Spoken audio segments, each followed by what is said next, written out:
এই এয়ারপোর্টটা কিন্তু বিশ্বের বৃহত্তম এয়ারপোর্ট হিসেবে পরিগণিত হয়ে গেছে। উন্নয়নশীল এশিয়া দ্রুত বার্ধক্যের সম্মুখীন হচ্ছে। এত বড় একটা এয়ারপোর্ট যেখানে 260 মিলিয়ন মানুষ বা যাত্রী একসঙ্গে থাকতে পারবে, এশিয়ান ডেভেলপমেন্ট ব্যাংক বা এডিবি, নাকি ইউরোপিয়ান ইনভেস্টমেন্ট ব্যাংক বা ইআইবি, নাকি আফ্রিকান ডেভেলপমেন্ট ব্যাংক বা এএফডিবি। তো students, welcome to BSCC competitive YouTube channel. তো আজকে আমরা কারেন্ট অ্যাফেয়ার্সের একটা নতুন ক্লাস নিয়ে হাজির হয়েছি, কিন্তু আজকের ক্লাসটা না একটু ডিফারেন্ট টাইপের আমি অ্যারেঞ্জ করেছি। মানে আমি অনেকের থেকেই শুনছিলাম যে এরকম ডেসক্রিপটিভ ওয়েতে আমি পড়াচ্ছি, তো তারা একটু অন্যভাবে চাইছে। অন্যভাবে মানে কিরকম না, পরীক্ষায় তারা যেভাবে ফেস করছে, অর্থাৎ প্রশ্ন উত্তর ফর্মে। ঠিক আছে, তো আমি কি করেছি, আজকে আমরা একইভাবে পড়বো, কারেন্ট অ্যাফেয়ার্সেরই বিশদ আলোচনা করব, কিন্তু তার সঙ্গে সঙ্গে আমরা প্রথমে তার একটা কোয়েশ্চেন ফরম্যাট জানবো, তার সঙ্গে 4টে অপশন থাকবে, এবং তারপরে সঠিক উত্তরটা আমি তোমাদেরকে জানিয়ে দিয়ে তার একটা ব্যাখ্যা দেব। বোঝা গেল? তো এইভাবে কিন্তু আজকে পুরো ক্লাসটা এগোবে, এবং তোমরা কিন্তু অবশ্যই করে জানাবে যে এতে তোমরা কতটা উপকৃত হচ্ছ। তাহলে কি আমি এইভাবেই কিন্তু তোমাদের সামনে ক্লাসটা আনতে থাকবো, যে কোয়েশ্চেন এবং তার উত্তর এবং তার সঙ্গে সঙ্গে তার ব্যাখ্যা। ঠিক আছে, তো চলো শুরু করছি আজকের ক্লাস।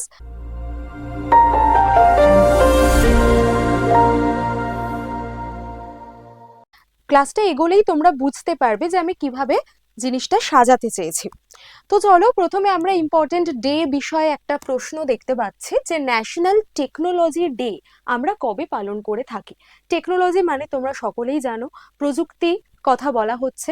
তো এই ন্যাশনাল প্রযুক্তি মানে জাতীয় প্রযুক্তি দিবস আমরা কবে পালন করে থাকি, তার 4টে অপশন দেখো। অপশন এতে রয়েছে 11ই মে, অপশন বি 12ই মে, 15ই মে এবং 18ই মে। তো আমরা সঠিক উত্তরটা এখানে দেখে নেব, যে আমরা 11ই মে ইন্টারন্যাশনাল টেকনোলজি ডে পালন করে থাকি। এবার এর একটা হিস্ট্রি রয়েছে, একটা ঐতিহ্য রয়েছে, সেটা আমরা একটুখানি ডিটেলে জেনে নিই। দেখো, 11ই মে 1998, এই সময় যে ভারতীয় যে সেনাবাহিনী রয়েছে তারা পোখরান বলে একটা জায়গা রয়েছে, তোমরা সকলেই জানো, সেই পোখরান রেঞ্জে সফলভাবে পারমাণবিক ক্ষেপণাস্ত্রের একটা পরীক্ষা করেছিল। বোঝা গেল? এই পরীক্ষাটা সফল হয়েছিল, এবং এর পরেই 1998 সালে এই পরীক্ষার মধ্যে দিয়ে বা এই স্মৃতিময় একটা ইভেন্ট যে ঘটেছিল, তারপরেই আমাদের ভারতের সেই সময়ের যে প্রধানমন্ত্রী ছিলেন, তার নাম হলো অটল বিহারী বাজপেয়ী। তিনি ঘোষণা করেছিলেন ভারতকে পূর্ণ পারমাণবিক দেশ হিসাবে। বোঝা গেল? তাহলে পোখরানে ভারতীয় সেনাবাহিনী একটি ক্ষেপণাস্ত্রের সফল পরীক্ষা করেছিল, এবং তাতে ভারত যে সফলতার মুখ দেখেছিল, তাতে সেই সময়ের যিনি প্রধানমন্ত্রী ছিলেন অটল বিহারী বাজপেয়ী, তিনি ভারতকে পূর্ণ ক্ষেপণাস্ত্রের দেশ বলে একটা, মানে পূর্ণ পারমাণবিক দেশ বলে ঘোষণা করেছিল। বোঝা গেল? তো এই 2024-এর থিম কি আমরা একটু জেনে নিই এই ন্যাশনাল টেকনোলজি ডে। এটা গেল তার ইতিহাস। বোঝা গেল? এটা হচ্ছে তার ইতিহাস, মানে তার শুরুটা কেন হয়েছিল। 11ই মে যেহেতু এই দিনটা হয়েছিল, তাই জন্য 11ই মে কে ন্যাশনাল টেকনোলজি ডে হিসেবে আমরা পালন করে থাকি। তো 2024 সালে তার থিম কি সেটা আমরা জেনে নিই। Promoting clean and green technologies for a sustainable future. অর্থাৎ কি, ক্লিন এবং গ্রিন টেকনোলজি আমাদের ব্যবহার করতে হবে। এবার যে ইভেন্টটাকে কেন্দ্র করে দিনটা শুরু হয়েছিল, সেই দিনটা কিন্তু এবার একটা ভাস্ট জায়গা নিয়েছে। শুধুমাত্র ওই ক্ষেপণাস্ত্রের পরীক্ষা এইটুকুর মধ্যে আটকে নেই। টেকনোলজি মানে আমরা এখন একটা বিশাল বড় জায়গা বুঝি। তো এই টেকনোলজিকে আমরা মানে দিন দিন বৈজ্ঞানিকেরা রয়েছেন, ইঞ্জিনিয়াররা রয়েছেন, তারা কিন্তু জিনিসটাকে ডেভেলপ করার চেষ্টা করছে। এবং আমরা সকলেই জানি যে আমাদের এই সময়ে যেভাবে পরিবেশ দূষণ ঘটছে, তো তার বিকল্প পদ্ধতি হিসেবে আমরা কিন্তু গ্রিন টেকনোলজিকে অ্যাডপ্ট করার একটা পরিকল্পনা করছি। ঠিক আছে, তো আমাদের টেকনোলজি মানে আমাদের প্রযুক্তিগত দিক থেকে তো উন্নতি করতেই হবে, আমাদের উন্নয়ন ঘটাতেই হবে, কিন্তু সেটা যাতে একটা পরিচ্ছন্ন, একটা ক্লিন ওয়েতে, একটা গ্রিন টেকনোলজির দ্বারা হয়, সেই দিকেও কিন্তু আমাদেরকে নজর রাখতে হবে, যাতে আমাদের পরিবেশের কোনো রকম ক্ষতি না হয়। ঠিক আছে, তো এই দুটো জিনিসের কথা মাথায় রেখেই কিন্তু এই বছরের থিমটাকে আমরা প্রমোট করার চেষ্টা করছি, বা সেই থিমটাই কিন্তু রাখা হয়েছে। আরেকটা দেখো গুরুত্বপূর্ণ বিষয়, যে এই জাতীয় প্রযুক্তি দিবসে একটা পুরস্কার ঘোষণা করা হয়, সেটি হলো রাষ্ট্রীয় বিজ্ঞান পুরস্কার। এই পুরস্কারটারও কিন্তু ঘোষণা করা হয়ে থাকে। বোঝা গেল?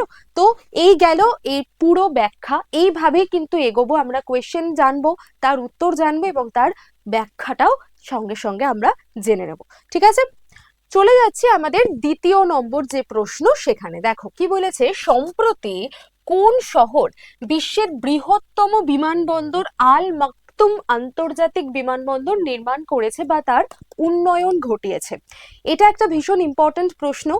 দেখো কি বলেছে, বিশ্বের বৃহত্তম বিমানবন্দর হয়ে যাচ্ছে যেটি আল মাকতুম আন্তর্জাতিক বিমানবন্দর বা ইন্টারন্যাশনাল এয়ারপোর্ট।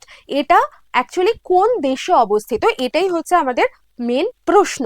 তো দেশের নাম দেখো, Bombay, Dubai, London, new York. কোথায় অবস্থিত? তো বম্বে তো অবভিয়াসলি হবে না, কারণ এটা কোনো দেশ নয়। লন্ডনও কোনো দেশ নয়। নিউ ইয়র্ক আর দুবাইয়ের মধ্যে আমরা সঠিক উত্তর বেছে নেব কোনটাকে? দুবাইকে। কি বলেছে দেখো, দুবাইয়ের যিনি প্রেসিডেন্ট রয়েছেন তার নাম কি? শেখ মোহাম্মদ বিন রশিদ আল মাকতুম। ওকে, তিনি যেহেতু এই ইন্টারন্যাশনাল এয়ারপোর্টটার একটা উন্নয়ন ঘটিয়েছেন বা এটাকে নতুন ভাবে একটা নির্মাণ দিয়েছেন, তাই জন্য এর নামও রাখা হয়েছে আল মাকতুম ইন্টারন্যাশনাল এয়ারপোর্ট। বোঝা গেল? তো তার নাম থেকেই কিন্তু এই এয়ারপোর্টটার নাম রাখা হয়েছে, এবং সব থেকে বড় কথা, এই এয়ারপোর্টটা কিন্তু বিশ্বের বৃহত্তম এয়ারপোর্ট হিসেবে পরিগণিত হয়ে গেছে। বোঝা গেল? তো এই আল মাকতুম আন্তর্জাতিক এয়ারপোর্টটা বার্ষিক 260 মিলিয়ন যাত্রীর ধারণ ক্ষমতা রাখছে, মানে এতটাই বড়। ওকে, আর কি 400টা টার্মিনাল গেট থাকছে, 5টি সমান্তরাল রানওয়ে থাকছে। বোঝা গেল? তো এত বড় একটা এয়ারপোর্ট যেখানে 260 মিলিয়ন মানুষ বা যাত্রী একসঙ্গে থাকতে পারবে, এবং তার সঙ্গে 400খানা টার্মিনাল গেট থাকবে। হ্যাঁ, আর কি না, 5টা সমান্তরাল রানওয়ে থাকবে, মানে 5টা রানওয়ে পাশাপাশি থাকবে।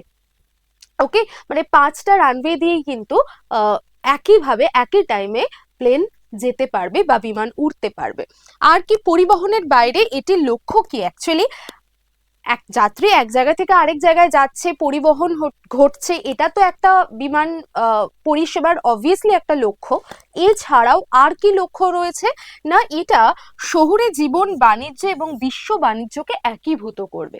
স্বাভাবিক ব্যাপার, আমাদের শহরের যে জীবনযাপন সেটা যতটা ফাস্ট, তার সঙ্গে আমাদের দুবাই আমরা জানি যে কতটা ইমপ্রুভড, কতটা ডেভেলপড একটা জায়গা, তাই না? তো সেই দুবাইয়ের ইন্টারন্যাশনাল এয়ারপোর্টও তো ততটাই টেকনোলজির দিক থেকে বলো বা অন্যান্য সমস্ত দিক থেকে ওটাকেও ততটাই কিন্তু ডেভেলপড হতে হবে। তাই জন্য বলছে যে শহরের জীবন, বাণিজ্য মানে কমার্শিয়াল দিক থেকেও যাতে ওটা সব থেকে বেশি ডেভেলপড থাকে, এবং বিশ্ব বাণিজ্য মানে ওয়ার্ল্ড ইকোনমিকেও কিন্তু টার্গেট করছে। এই সমস্ত কিছুকে টার্গেট করে লক্ষ্য রেখে কিন্তু এই বিমানবন্দরটিকে নির্মাণ করা হয়েছে বা এই বিমানবন্দরের একটা উন্নয়ন ঘটানো হয়েছে। এটা ভালো করে মাথায় রাখো। তো বিমানবন্দরটা কোথায় অবস্থিত আমরা জেনে নিলাম, দুবাইতে অবস্থিত। বোঝা গেল? চলে যাচ্ছি আমাদের পরের যে প্রশ্ন সেখানে। দেখো, সম্প্রতি কোন প্রতিষ্ঠান একটা টার্ম দিয়েছে, দেখো, এজিং অয়েল ইন এশিয়া বা এশিয়ান ডেভেলপমেন্ট পলিসি রিপোর্ট। এটা একটা, তাহলে বুঝতে পারছি আমরা, রিপোর্ট বা একটা ইন্ডেক্স টাইপের। ঠিক আছে, তো ageing well in Asia, Asian development policy report, এটা প্রকাশ করা হয়েছে কার তরফ থেকে? কোন প্রতিষ্ঠান এটা প্রকাশ করেছে? 4টে অপশন দিয়েছে। বিশ্ব ব্যাংক বা ওয়ার্ল্ড ব্যাংকের কথা বলা হচ্ছে, এশিয়ান ডেভেলপমেন্ট ব্যাংক বা এডিবি, নাকি ইউরোপিয়ান ইনভেস্টমেন্ট ব্যাংক বা ইআইবি, নাকি আফ্রিকান ডেভেলপমেন্ট ব্যাংক বা এএফডিবি। তো এখানে সঠিক উত্তর আমাদের হয়ে যাবে option B, Asian development bank, ADB. ঠিক আছে, তো এডিবি সম্পর্কে, তার প্রতিষ্ঠা, তার হেডকোয়ার্টার কোথায়, কি বৃত্তান্ত, আমরা সমস্তটা ডিটেলসে জেনে নিচ্ছি পরের স্লাইডে। চলে যাচ্ছি। তো এটা কিন্তু আমাদের অলরেডি, যেমন আমরা ওখানে একটা ইম্পর্টেন্ট টার্ম পড়লাম, একটা ইন্ডেক্স যেটা ওরা রিলিজ করছে, এডিবি থেকে একটা রিপোর্ট প্রকাশ করা হচ্ছে, রাইট? তো এই ওইটা যেমন আমরা জানলাম কারেন্ট অ্যাফেয়ার্সের তরফ থেকে, তেমন করেই কিন্তু আমরা স্ট্যাটিক জিকের অ্যাঙ্গেল থেকে এই ইম্পর্টেন্ট অর্গানাইজেশন বলে একটা ভীষণ ইম্পর্টেন্ট চ্যাপ্টার রয়েছে আমাদের স্ট্যাটিক জিকের, তো সেই ইম্পর্টেন্ট অর্গানাইজেশনের আন্ডারে কিন্তু পড়ছে এইগুলো, ঠিক আছে? যারা নতুন আছো, যারা সবে শুরু করছো প্রিপারেশন, তাদের সকলকে বলবো গোড়া থেকে জানো।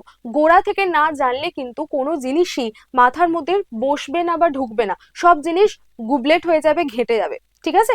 তো একদম গোড়া থেকে জানো। আমরা আগের প্রশ্নটা জানলাম কি কারেন্ট অ্যাফেয়ার্স এর অ্যাঙ্গেল থেকে, এবার জানবো আমরা স্ট্যাটিক জিকের অ্যাঙ্গেল থেকে। দেখো, ইম্পর্টেন্ট অর্গানাইজেশনের মধ্যে কিন্তু এটা পড়ছে। এবার শুরু করছি ব্যাখ্যা।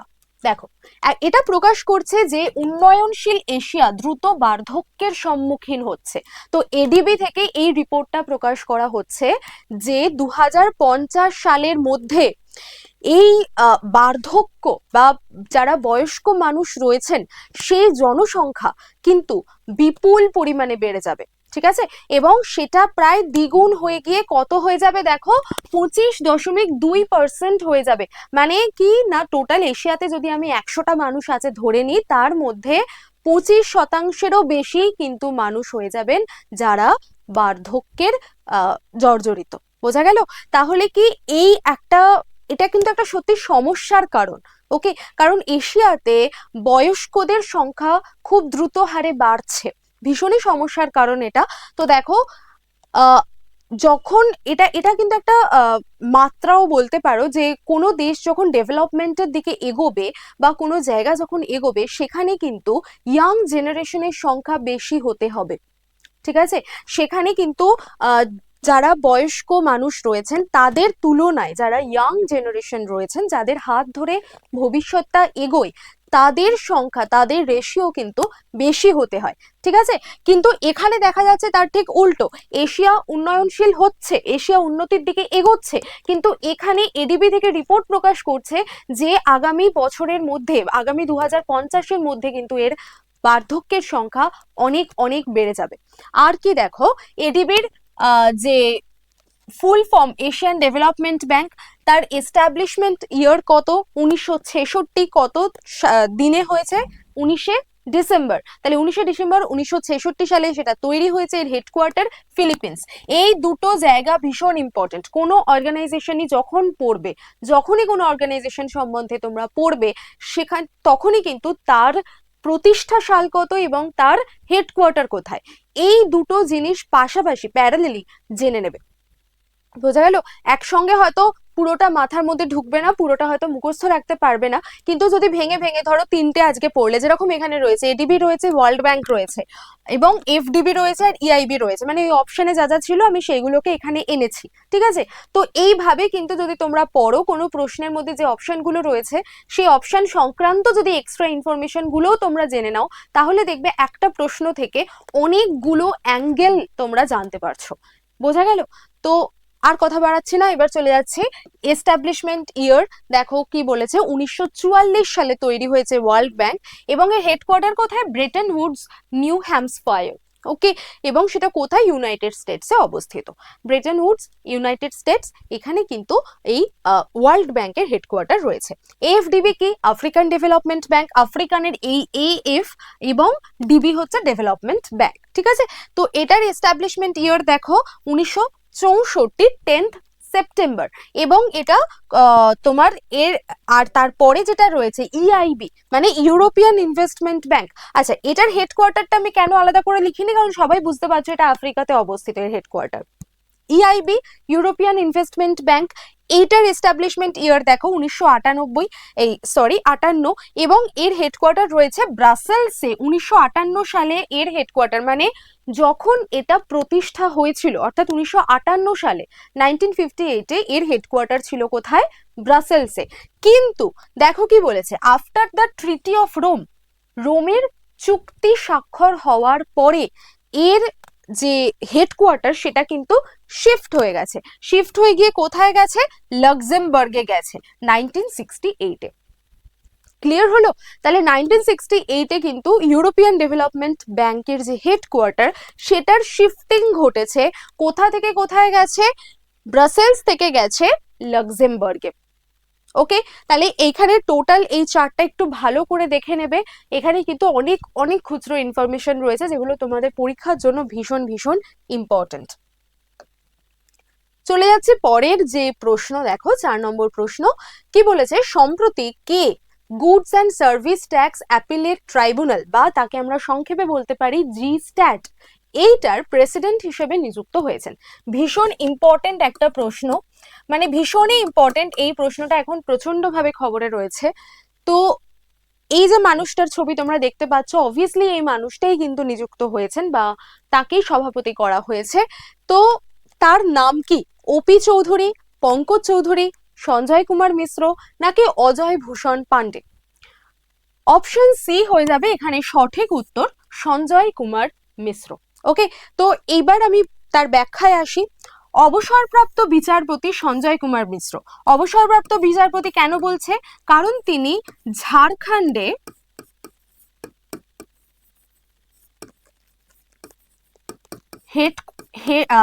ঝাড়খণ্ডের যে হাইকোর্ট ছিল সেই হাইকোর্টের কিন্তু প্রধান বিচারপতি বা চিফ জাস্টিস আমরা যাকে বলি, সেই চিফ জাস্টিস ছিলেন। ঠিক আছে, তাহলে ঝাড়খণ্ডের চিফ জাস্টিস সঞ্জয় কুমার মিশ্র তিনি জি স্ট্যাটের সভাপতি হিসেবে বর্তমানে নিযুক্ত হয়েছেন।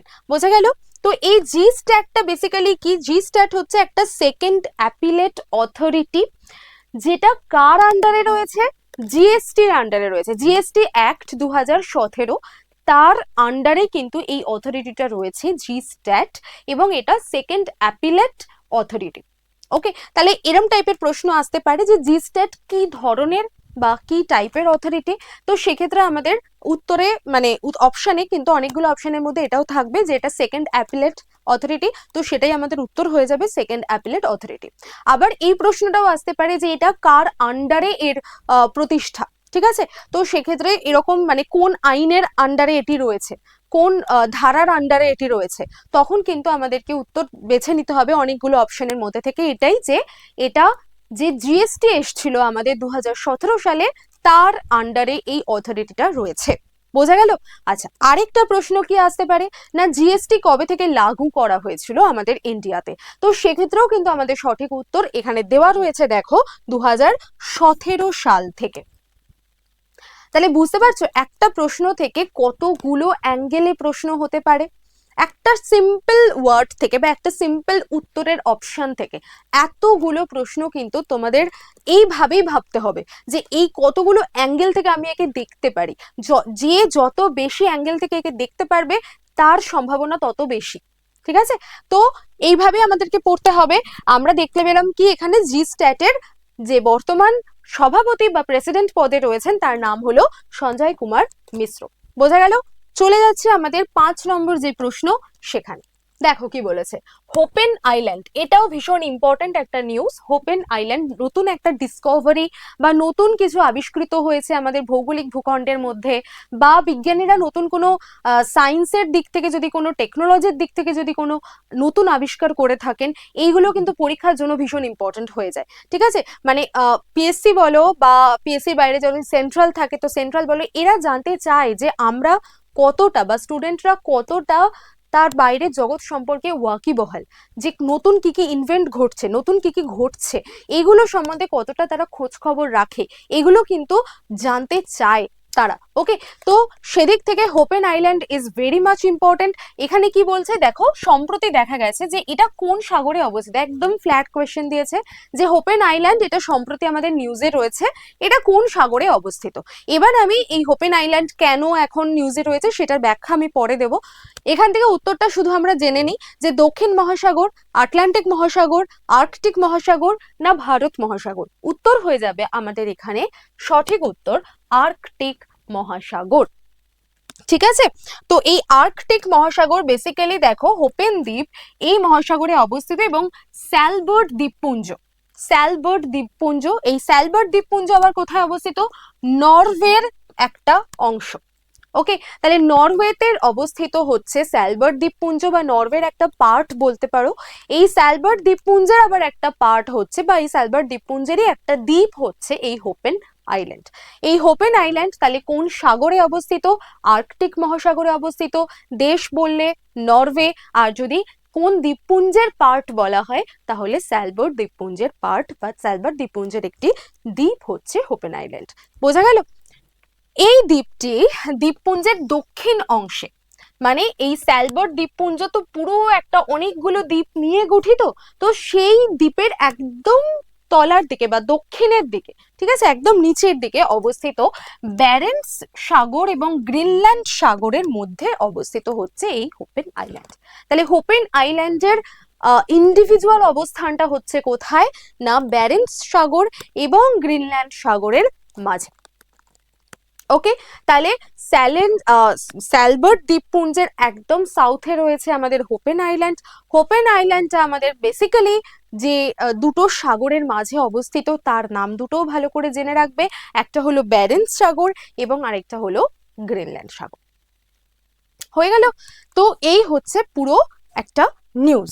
এবার চলে যাচ্ছে আমাদের পরে 6 নম্বর প্রশ্ন। দেখো কি বলেছে, ফুসোব্যাকটেরিয়াম নিউক্লিয়াটাম ব্যাকটেরিয়া, একটা ব্যাকটেরিয়ার নাম বলেছে। এই ব্যাকটেরিয়াটা এখন আমাদের নিউজে রয়েছে।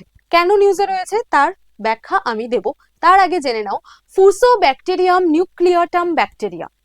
নামটা একটু কঠিন, কিন্তু একটু ভালো করে মাথায় রাখো। ফুসোব্যাকটেরিয়াম, ফুসো শব্দটা আমাদের ফেসের সঙ্গে যায়, যায় তো। এবার এসো, সম্প্রতি এটা খবরে দেখা যাচ্ছে এবং প্রাথমিকভাবে মানব দেহের কোন অংশে দেখা যাচ্ছে? হৃদয়, মস্তিষ্ক, মুখ, ফুসফুস, কোথায় দেখা যাচ্ছে? তো আমাদের সঠিক উত্তর হয়ে যাবে এক্ষেত্রে মুখ। ঠিক আছে, তাহলে ফুসোব্যাকটেরিয়াম নিউক্লিয়াটাম ব্যাকটেরিয়াম। কোনো ব্যাকটেরিয়া আমাদের শরীরের বহিরঙ্গেই কিন্তু ম্যাক্সিমাম দেখতে পাওয়া যায়। ঠিক আছে, হ্যাঁ, আমি বলছি না যে একদম ভিতরে কিছু হয় না, কিন্তু আমাদের বহিরঙ্গে বা আমাদের ওপর থেকে যে দেখা যাচ্ছে, ধরো স্কিন হতে পারে, কান হতে পারে, মাথার ওপর পোর্শন, তারপর চোখ বা দাঁত বা মুখ, এই সমস্ত জায়গায় কিন্তু ব্যাকটেরিয়া বেশি বসবাস করে। তো এই যে ফুসোব্যাকটেরিয়াম, এটার সঙ্গে ফুসোর সঙ্গে আমরা ফেস এই শব্দটার একটা সিমিলারিটি পাচ্ছি, সেই দিক থেকে আমরা এটা মাথায় রাখতে পারি। আমি কিন্তু বলছি না যে ফেস থেকে ফুসো শব্দটা এসেছে, একদমই বলছি না, ভুল ইনফরমেশন নেবে না। আমি এটা বলছি যে আমরা কিভাবে মনে রাখতে পারবো, নামটা তো কঠিন, তো তার সঙ্গে আমাদের মনে রাখবো কি করে, যে এইটা যে ফুসোর সঙ্গে ফেস শব্দটা যায়, সেই থেকে আমরা এটা মনে রাখতে পারি যে মুখ। ওকে, তাহলে এই ফুসোব্যাকটেরিয়াম হচ্ছে একটা অ্যানারোবিক গ্রাম নেগেটিভ ব্যাকটেরিয়া। ওকে, তাহলে একটা অ্যানারোবিক গ্রাম নেগেটিভ ব্যাকটেরিয়া, এটা একটা প্রকার। ওকে, আর কি, এই ব্যাকটেরিয়াটা প্রায়শই সুস্থ মানুষের মুখের মধ্যে পাওয়া যায়। আমরা যারা সুস্থ মানুষ যারা রয়েছে তাদের মুখেও কিন্তু এই ব্যাকটেরিয়াটা পাওয়া যায়, এবং এই ব্যাকটেরিয়া ইজ নট হার্মফুল যতক্ষণ না এটা মানে সংখ্যায় প্রচুর পরিমাণে বেড়ে যাচ্ছে। ঠিক আছে, কম বেশি এটা কিন্তু প্রত্যেকটা সুস্থ মানুষের মুখেই থাকে। এই ব্যাকটেরিয়াটা মৌখিক মাইক্রোবায়োমে অন্যান্য ব্যাকটেরিয়ার সঙ্গে ভারসাম্য বজায় রাখে, মানে অন্যান্য ব্যাকটেরিয়াও যেমন থাকে এই ব্যাকটেরিয়াটাও সেখানে থাকে এবং একটা ব্যালেন্স বজায় রাখে। কিন্তু এটা সুবিধাবাদী একটা ব্যাকটেরিয়া। কেন বলছি সুবিধাবাদী? কারণ এটা কিছু পরিস্থিতি এমন তৈরি হয় যখন এটা সংখ্যায় প্রচুর পরিমাণে বাড়তে থাকে, এবং তখনই কিন্তু এটা আমাদের সমস্যা তৈরি করবে, এবং তখন এটা দ্রুত নিয়ন্ত্রণের বাইরে চলে যাবে এবং মানব হোস্টের ক্ষতি করবে। ওকে, তো এটা হচ্ছে পুরোটা গল্পটা। মানে কি বলছে, এই ব্যাকটেরিয়াটা আমাদের সকলের মধ্যেই থাকে, আমাদের সুস্থ মানুষের মুখের মধ্যে অন্যান্য ব্যাকটেরিয়ার সঙ্গে থাকে এবং একটা ভারসাম্য বজায় রাখে। কিন্তু এই ব্যাকটেরিয়াটা সুবিধাবাদী ব্যাকটেরিয়া, কারণ এটা যখন সংখ্যায় বাড়তে থাকে, এত দ্রুত হারে বাড়তে থাকে যে তাকে নিয়ন্ত্রণে আনা যায় না, এবং তখনই সেটা কিন্তু মানব হোস্টের ক্ষতি করে। এমনকি ইনফ্যাক্ট এটাও শোনা গেছে যে ক্যান্সার পর্যন্ত ঘটাতে পারে। ঠিক আছে, তো এখানে এই দেখতে পাচ্ছ এই এই ব্যাকটেরিয়াগুলো এরকম ভাবে এর অবস্থান, এখানে তার একটা ছোট ছবি দেয়া হয়েছে। চলে যাচ্ছে আমাদের পরের প্রশ্নে। ইন্টারন্যাশনাল নার্স ডে, আরেকটা আমরা ইম্পর্টেন্ট ডে নিয়ে কথা বলছি। ইন্টারন্যাশনাল নার্স ডে, এটা আমরা কবে পালন করে থাকি? 12ই মে, 11ই মে, 12ই মে, 15ই মে, 18ই মে। তো এক্ষেত্রে আমাদের সঠিক উত্তর হয়ে যাবে 12ই মে। 2024-এর থিম কি রয়েছে নার্স ডের? Our nurses our future. ভীষণ সুন্দর একটা থিম, ছোট্টর ওপর। আমি আবারও বলবো, যখনই কোনো ডে পড়বে তার থিম তো পাশাপাশি পড়বেই, যে এবছর সেই থিমটা কি রয়েছে। এবং যখন দেখবে যে সেই থিমটা ছোট্টর ওপর এবং খুব ক্যাচি একটা থিম, ইন্টারেস্টিং একটা থিম, তখন বুঝে যাবে যে সেটা কিন্তু পরীক্ষায় আসার সম্ভাবনা 99%। ঠিক আছে, যেরকম এই থিমটা আওয়ার নার্সেস আওয়ার ফিউচার, এই জায়গাটা থেকে কিন্তু প্রচুর অপরচুনিটি হতে পারে। মানে আমি সাপোজ একটা কথা বলছি, কেউ যদি কোনো এরকম পরীক্ষার প্রিপারেশন নাও যেখানে ডেসক্রিপটিভ ওয়েতে লেখার কোনো ব্যাপার রয়েছে, ঠিক আছে, বিস্তৃত লেখার কোনো ব্যাপার রয়েছে, মানে ধরো বেসিক্যালি এটা সেকেন্ড রাউন্ডেই থাকে। প্রথম রাউন্ডে তো আমাদের এমসিকিউ আকারে পরীক্ষা হয়, সেটা গেল। সেকেন্ড রাউন্ড যেটা হয় আমাদের, সেখানে কিন্তু আমাদের কি হয়, একটা ডেসক্রিপটিভ ওয়েতে পরীক্ষা দিতে হয় কিছু কিছু পরীক্ষায়। ঠিক আছে, তো সেই সমস্ত জায়গায় কিন্তু এই টাইপের লাইন দিয়ে দেয় এবং বলে যে এইটা ব্যাখ্যা করো, বা এইটা মানে এসে টাইপের যে রচনাগুলো টাইপের হয় লেখা, সেখানে কিন্তু এই টাইপের লাইনগুলো দিয়ে দেয়। ঠিক আছে, তো আমরা একটুখানি নজর রাখবো এই লাইনগুলোতে। ভীষণ সুন্দর যে লাইনগুলো, মানে এই ধরনের থিমগুলো কি হয়, এগুলো থেকে প্রচুর সম্ভাবনা তৈরি হয়, প্রচুর প্রবাবিলিটি তৈরি হয়। তাই জন্য বলছি, এই ক্যাচি যে থিমগুলো রয়েছে এগুলো কিন্তু অবভিয়াসলি ভালো করে মনে রাখার চেষ্টা করবে। ঠিক আছে, চলে যাচ্ছে আমাদের পরের যে নিউজটা বা পরের যে কোয়েশ্চেনটা, সেটা রয়েছে দেখো, UN counter terrorism trust fund. UN মানে ইউনাইটেড নেশন। ইউনাইটেড নেশনের দেখো কাউন্টার টেররিজম ট্রাস্ট ফান্ড একটা তৈরি করা হয়েছিল, সেখানে ভারত কত ডলার দান করেছে। এটা একটা ইকোনমিক দিক থেকেও বলতে পারো বা ভারতের দিক থেকেও একটা খুব গৌরবের দিক। কি বলেছে, 2 লাখ টাকা, 3 লাখ, 4 লাখ, 5 লাখ, টাকা নয় অবভিয়াসলি, ডলারে দান করেছে। তো আমাদের সঠিক উত্তর এখানে হয়ে যাবে 5 লাখ ডলার। 5 লাখ ডলার দান করেছে ভারত, কাকে? ইউএন কাউন্টার টেররিজম ট্রাস্ট ফান্ডে। ঠিক আছে, তো সন্ত্রাসবাদের বিরুদ্ধে এই ফান্ডটা কিসের জন্য? সন্ত্রাসবাদের বিরুদ্ধে বা অ্যান্টি টেররিজম ফান্ড বলা হয়েছে। দেখো, সন্ত্রাসবাদের বিরুদ্ধে বৈশ্বিক লড়াইয়ে বহুপাক্ষিক প্রচেষ্টাকে সমর্থন করার জন্য তার অটল প্রতিশ্রুতিকে জোর দিয়ে ভারত জাতিসংঘের কাউন্টার টেররিজম ট্রাস্ট ফান্ডে 5 লক্ষ ডলার অনুদান দিয়েছে। জাতিসংঘে ভারতের যে স্থায়ী প্রতিনিধি, তার নাম কি? রাষ্ট্রদূতের নাম কি? রুচিরা কম্বোজ। ভীষণ ইম্পর্টেন্ট একটা প্রশ্ন। জাতিসংঘে ভারতের যে স্থায়ী প্রতিনিধি রয়েছেন বা যাকে আমরা অ্যাম্বাসেডর বলে থাকি বা আমাদের রাষ্ট্রদূত বলে থাকি, তার নাম হচ্ছে রুচিরা কম্বোজ। তিনি 7 মে জাতিসংঘের সন্ত্রাস দমন অফিসের আন্ডারে সেক্রেটারি জেনারেল ইউএনওসিটি যাকে আমরা বলি, সেই ভ্লাদিমির ভরেনকভকে স্বেচ্ছায় এই অর্থ দান করেছে। ঠিক আছে, তো 5 লক্ষ ডলার দান করা হয়েছে। ইম্পর্টেন্ট নিউজ, ভালো নিউজ, একটু মাথায় রেখো। এবার চলে যাচ্ছি আরেকটা খুব ইন্টারেস্টিং নিউজে। সেটা হচ্ছে, সম্প্রতি দেখা গেছে যে একটা আর্গন গাছ রয়েছে। ঠিক আছে, সেই গাছটা কোন দেশের? এখানে একটা ফ্ল্যাট কোয়েশ্চেন দিয়েছে যে সেই গাছটাকে আমরা কোন দেশে দেখতে পারি। আর্গন গাছ, ওকে, মালয়েশিয়া, মরক্কো, ভিয়েতনাম না অ্যাঙ্গোলা? সঠিক উত্তর এখানে হয়ে যাবে অপশন বি, মরক্কোতে আমরা দেখতে পাই। তো এরকম টাইপের এই গাছটা আমাদের প্রচুর উপকারে আসে।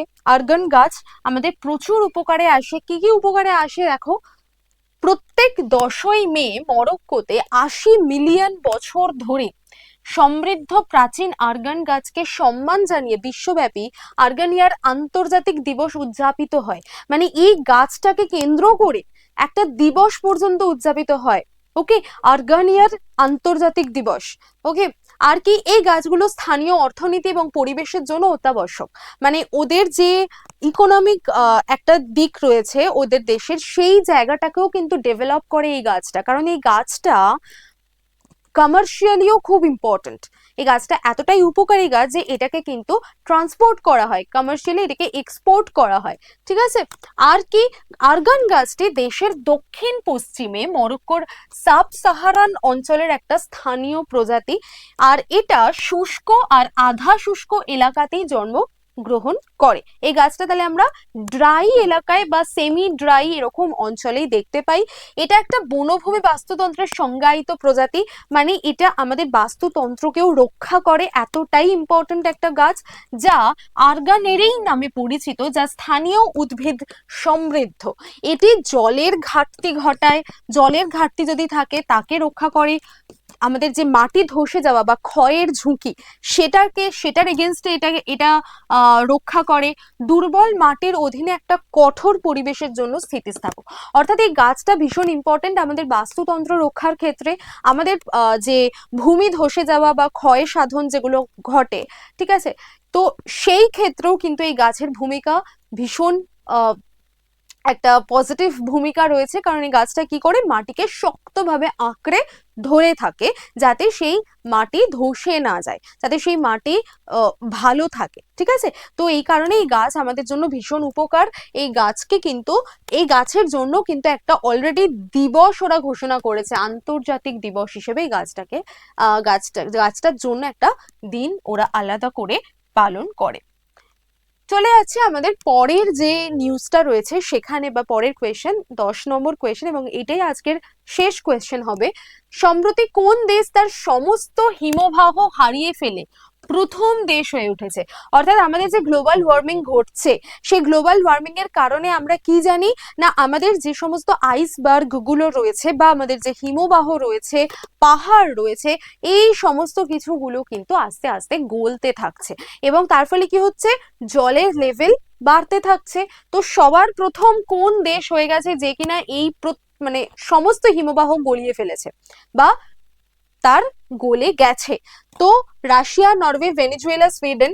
আমাদের সঠিক উত্তর হয়ে যাবে অপশন সি, ভেনিজুয়েলা। তাহলে ভেনিজুয়েলা হয়ে গেছে বিশ্বের মধ্যে প্রথম দেশ যে কিনা তার সমস্ত হিমবাহকে হারিয়ে ফেলেছে। ভেনেজুয়েলার সব হিমবাহ হারায়, হামবোল্ট হিমবাহ সর্বশেষ যে হিমবাহটা ভেনেজুয়েলাতে ছিল, হ্যামবোল্ট হিমবাহ। এটাও প্রশ্ন আসতে পারে যে সর্বশেষ হিমবাহের নাম কি ছিল, তো সেই হ্যামবোল্ট হিমবাহটাও কিন্তু শেষমেশ গলে গেল, বিলুপ্ত হয়ে গেল।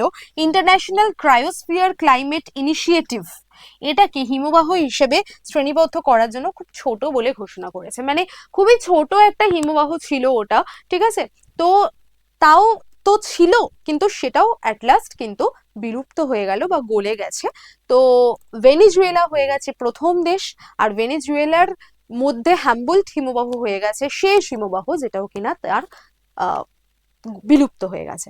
হলো, তো আজকে আমরা টোটাল 10টা প্রশ্ন দেখলাম, এবং এই টোটাল 10টা প্রশ্ন শুধু দেখলাম না, তার উত্তর শুধু দেখলাম না, আমরা কিন্তু সেই উত্তরগুলো সম্বন্ধে একটা ডিটেল আলোচনা করলাম, এবং উত্তরের বাকি অপশনগুলোরও কিন্তু কিছু কিছু ব্যাখ্যা আমরা জানলাম।